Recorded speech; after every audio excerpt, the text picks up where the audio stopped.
বিক্রয় মূল্যের ওপর লাভের হার 20% হলে প্রকৃত লাভ ABCD কোনটা হবে?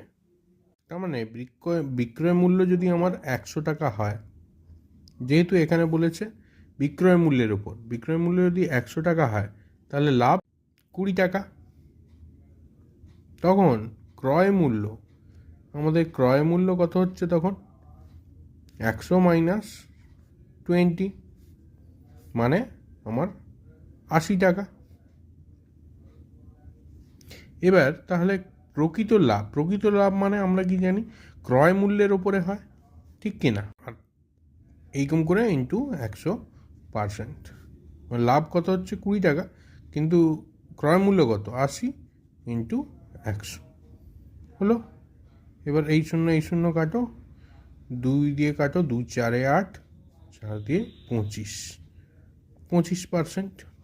এখানে আমাদের অ্যান্সার হবে সি।